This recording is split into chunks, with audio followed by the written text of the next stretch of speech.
শীতের সবজি দিয়ে গরম গরম খিচুড়ি খাবার মজাই আলাদা। আজ সেই রকমই একটি রেসিপি নিয়ে আমি এসেছি। নমস্কার, আমি জয়শ্রী।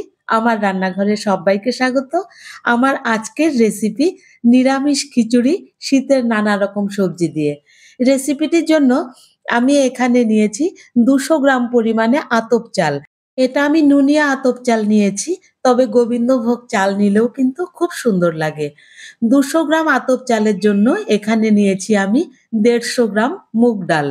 এবারে ২ থেকে ৩ বার জল পরিবর্তন করে চাল আর ডালটাকে একসাথে ভালো করে ধুয়ে নেব।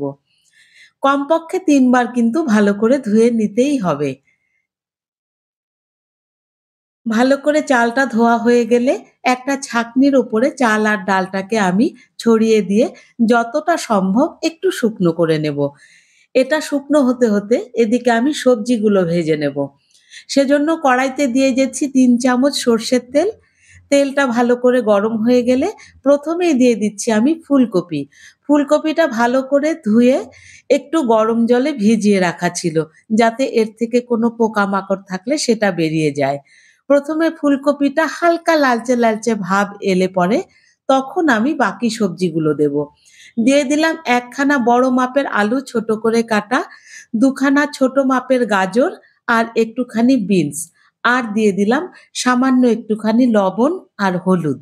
এই সবজি ভাজার সময় ফুলকপিটা কিন্তু অবশ্যই একটু আগে দিয়ে ভেজে নিতে হবে, কারণ ফুলকপির টুকরোও একটু বড় হয় আর ফুলকপি ভাজতে সবচাইতে বেশি সময় লাগে। সবজিগুলো দেখুন বেশ ভালোভাবে ভাজা হয়ে গেছে। এবারে আমি সবজিগুলোকে সব তুলে নেব।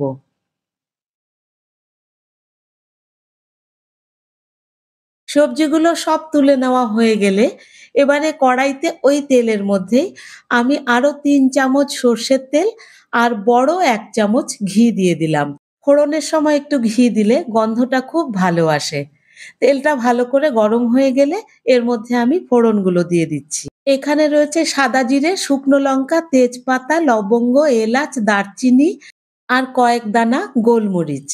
এবারে ফোড়নগুলো দেওয়া হয়ে গেলে ফোড়নগুলো নেড়েচেড়ে ৩০ থেকে ৪০ সেকেন্ড একটু ভালো করে ভেজে নেব। ফোড়নের গন্ধটা সুন্দর চলে এলে এর মধ্যে দিয়ে দেব আমি আদা বাটা। এই আদাটা আমি দুভাগে দেব। এখানে ২ চামচ আদা আমি গ্রেট করে নিয়েছি। ১ ভাগটা আমি এই ফোড়নের মধ্যে দিয়ে একটু নেড়েচেড়ে নিয়ে আদার কাঁচা ভাবটা চলে গেলে এর মধ্যে আমি দিয়ে দিচ্ছি জল ঝরিয়ে রাখা চাল আর ডালটা। চাল আর ডালের সাথে ফোড়নটাকে একটু ভালো করে মিশিয়ে নিয়ে ৪ থেকে ৫ মিনিট মিডিয়াম ফ্লেমে ভেজে নেব। যতক্ষণ না পর্যন্ত এক্সট্রা জলটা টেনে নিচ্ছে। এক্সট্রা জলটা কিন্তু দেখুন একদম টেনে গেছে, শুকনো শুকনো হয়ে গেছে চাল আর ডালটা। এখন আমি এর মধ্যে বাকি জিনিসগুলো দিয়ে দেব। সেজন্য দিয়ে দিচ্ছি একখানা বড় মাপের টমেটো ছোট করে কেটে, ১ চামচ লবণ। যেহেতু সবজিতে কিছুটা লবণ দিয়েছি সেজন্য লবণটা আন্দাজ করে দিতে হবে। দিয়ে দিলাম ১/২ চামচ হলুদ গুঁড়ো, ১ চামচ লঙ্কা গুঁড়ো, ১ চামচ ধনে গুঁড়ো আর ১ চামচ জিরে গুঁড়ো। এখন দিয়ে দিচ্ছি আমি বাকি আদাটা। আর দিয়ে দিচ্ছি বেশ খানিকটা মটরশুঁটি। মটরশুঁটি কিন্তু প্রথমে ভেজে নিলে এর গন্ধটা সুন্দর আসবে না। সেজন্য মসলা দিয়ে কষানোর সময়ই আমি মটরশুঁটিটা দিলাম। এবারে সবকিছুকে দিয়ে ফ্লেমটাকে কমিয়ে দিয়ে লো ফ্লেমে বেশ খানিকক্ষণ সময় ধরে কষিয়ে নিতে হবে। এই সময় যদি বেশি শুকনো মনে হয় তাহলে অল্প জলও দিতে পারেন, আর তা না হলে ঢেকে রাখলে পরে টমেটো থেকে যে জল ছাড়বে সেই জলেই কিন্তু বেশ সুন্দর কষিয়ে নেওয়া হয়ে যাবে।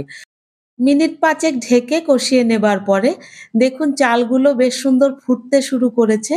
তার মানে সম্পূর্ণ ড্রাই হয়ে গেছে আর মসলাও খুব সুন্দর কষে গেছে। এখন আমি এর মধ্যে দিয়ে দিচ্ছি গরম জল। আপনারা খিচুড়িটা যেই কনসিস্টেন্সির খাবেন সেই অনুযায়ী কিন্তু জলটা দিতে হবে। আমি এখানে ১ লিটার পরিমাণে গরম জল দিয়েছি। এবারে ঢাকা দিয়ে মিডিয়াম ফ্লেমে ১০ মিনিট ফুটিয়ে নেবার পরে ঢাকনাটাকে সরিয়ে নিচ্ছি। এখনো কিন্তু চাল আর ডালটা খুব ভালো করে জলের সাথে সেদ্ধ হয়নি। দেখুন একটু, একটু দানা, দানা রয়ে গেছে। একবার চেক করে নেব। এইরকম হাফ সেদ্ধ হয়ে গেলে এখন আমি এর মধ্যে দিয়ে দিচ্ছি কয়েকটা চেরা কাঁচা লঙ্কা, ১ চামচ পরিমাণে চিনি। চিনিটা কিন্তু অবশ্যই দিতে হবে এই খিচুড়িতে। ১ চামচ গরম মসলা গুঁড়ো আর ভেজে রাখা সম্পূর্ণ সবজি। সবজিগুলো দেওয়া হয়ে গেলে পরে একবার ভালো করে নেড়েচেড়ে নেব। তারপরে ঢাকা দিয়ে এটাকে আমি লো ফ্লেমে আরো ৫ থেকে ৬ মিনিট সেদ্ধ হতে দেব। ৫-৬ মিনিট হয়ে যাবার পরে এবারে আমি ঢাকনাটা ফাইনালি সরিয়ে নিচ্ছি। দেখুন কি দুর্দান্ত সবজি দিয়ে খিচুড়ি তৈরি।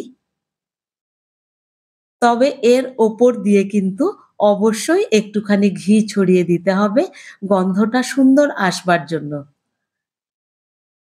ব্যাস ওপর থেকে ১ চামচ ঘি ছড়িয়ে দিয়েছি। এবারে গরম, গরম পরিবেশন করে দেব। রেসিপিটি ভালো লাগলে একটা লাইক করে দেবেন আর চ্যানেলটি সাবস্ক্রাইব করে আমার পাশে থাকবার অনুরোধ রইল। আজকের এই গরম খিচুড়ি আমি পরিবেশন করেছিলাম আলুর ঝালের সাথে। তবে বেগুনি বা অন্য যেকোনো ভাজার সাথেও কিন্তু এই খিচুড়ি দুর্দান্ত লাগে।